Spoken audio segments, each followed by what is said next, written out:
যে পুরুষ স্ত্রী ভক্ত হয় দুনিয়াতে দুইটা উপকার সে পায়। স্ত্রী ভক্ত হওয়া মানে বাপ মা সব ছেড়ে দিয়ে বউর পিছনে ঘোরা, ব্যাপারটা কিন্তু আবার এমন না। মানে স্ত্রী কেয়ার করে, স্ত্রীর অনুভূতির যত্ন নেয়, স্ত্রীর মন খারাপ না ভালো এটা নিয়ে তার একটা চিন্তা ভাবনা থাকে, স্ত্রীকে ভালো রাখার চেষ্টা করে, সুন্দর পরামর্শ করে, ভালো সময় কাটায়। এই ব্যক্তিদের জীবনে আল্লাহ দুইটা পুরস্কার দেয়। তার মধ্যে এক নাম্বার হচ্ছে মানসিক প্রশান্তির নেয়ামত আল্লাহ তাকে দান করে দেয়। মানসিক প্রশান্তি এমন এক নেয়ামত হাজার কোটি টাকা দিয়েও অনেক সময় পাওয়া যায় না।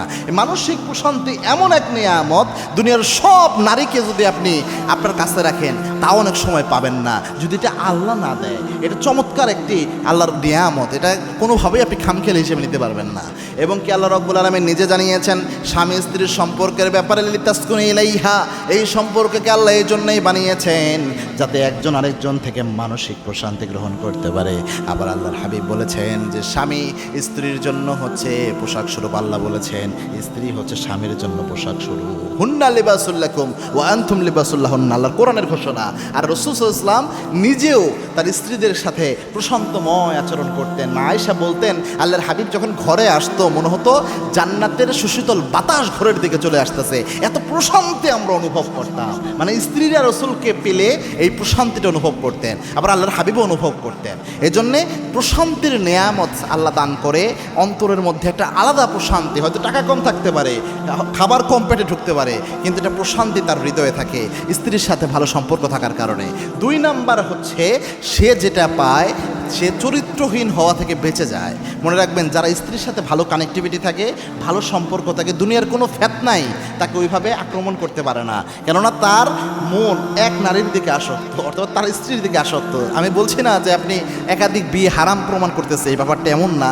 আপনার যদি কোনো প্রয়োজন হয়, খুব জরুরত হয়, একাধিক বিয়ের অপশন তো আছে। আমাদের এই আলোচনাগুলো যখন এইভাবে করি অনেক হুজুর আমাদের ফোন দিয়ে দিকে আরেকদিন বলতেছে, হুজুর আপনি যেভাবে কথা বলেন আপনার ওয়াজ শুনে যারা আমরা একাধিক বিয়ে করছি বা একাধিক বিয়ের কথা বলি অনেকে তো আমাদের ভণ্ড মনে করে। তো আমি বলি ভাই আমার কারণে আপনাদের ভণ্ড মনে করে না, আমার আলোচনার জন্য না, আমি ইসলামের মৌলিক বিধানই তুলে ধরি। পারলে আপনারা যেইভাবে একাধিক বিয়েকে বলেন এটাকে ইসলামকে হাসির পাত্র বানাচ্ছেন। আপনারা একাধিক বিয়ের মতো বৈধ একটা বিধানকে আপনারা ঠাট্টার পাত্র বানাচ্ছেন, এটা আরেকজনের উপর জুলুম করার মাধ্যম বানায় ফেলতেছেন। এরকম একটা অবস্থা আপনারা তৈরি করতেছেন। আপনাদের অ্যাক্টিভিটির কারণে আপনারা হাসির পাত্র হচ্ছেন, আমাদের জন্য না। আমরা বলেছি যে একাধিক বিয়েকে যদি কেউ ঘৃণা করে তার ঈমান নষ্ট হয়ে যাবে।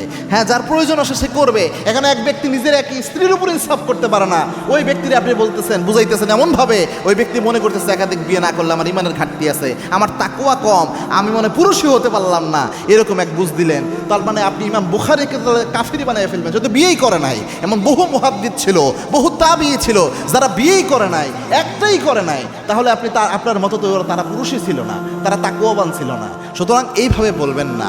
আমরা চাই হচ্ছে সুন্দরভাবে প্রমোট করেন। তো সেক্ষেত্রে এটা বলছি যে একজন স্বামী সে যদি তার স্ত্রীর উপর ডিপেন্ডেবল, মানে স্ত্রীর সাথে ভালো সম্পর্ক থাকে, তার সাথে ভালো একটা কানেক্টিভিটি থাকে, ওই স্বামী দেখবেন অনেক ফেতনা ফাসাদ তার কাছে আসবে, অনেক নারীরা প্রলোভন দেখাতে যাবে বিভিন্নভাবে, তখন এই জিনিসগুলো থেকে অটোমেটিক্যালি সে বেঁচে যাবে, স্ত্রী হয়ে যাবে তার জন্য ঢালের মতো।